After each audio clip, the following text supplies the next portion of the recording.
ఆపరేషన్కి వెళ్తున్నాను, ఆపరేషన్ అయింది, ఇంటికి వచ్చాను, మీరు ఖాళీ ఉంటే ఎప్పుడైనా రండి నాకని ఫోన్ చేసి చెప్పు. అలా లాస్ట్ 6 months అక్కినేని గారిని కలిసిన వ్యక్తుల్లో నేనే ఎక్కువగా కలిసింది, నేనే వాళ్ళ ఫ్యామిలీ మెంబర్స్ తర్వాత.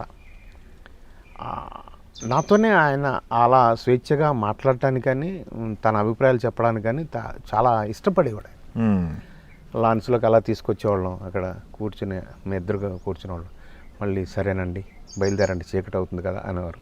మళ్ళీ ఆయన లోపలికి పెట్టేసిన తర్వాత ఆయన బెడ్రూమే ఆయన హాస్పిటల్ రూమ్ అయిపోయినా తర్వాత కూడా అలాగే నేను ఆయన నన్ను ఎంకరేజ్ చేశారు. ఆయన దగ్గర అలాగే ఉన్నా. లాస్ట్ January 14th స్టూడియో శంకుస్థాపన చేసిన రోజు అన్నపూర్ణ. సో January 14th నేను అందరూ స్టూడియోకి వెళ్ళిపోతారు, వాళ్ళంతా అంటే స్టాఫ్ అందరితో టిఫిన్ చేసే అలవాటు ఉంటుంది, వాళ్ళు బ్రేక్ఫాస్ట్ చేస్తారు ఆ రోజుని.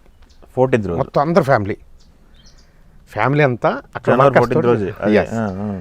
ఈ సారు లేవలేకపోతున్నాడు, ఆల్రెడీ వీల్ చైర్ వచ్చేసింది. సో అందరు వెళ్ళిపోతారు కాబట్టి ఆయన ఒక్కడి ఇంట్లో ఉంటాడని నేను ఇంటికి వెళ్ళా.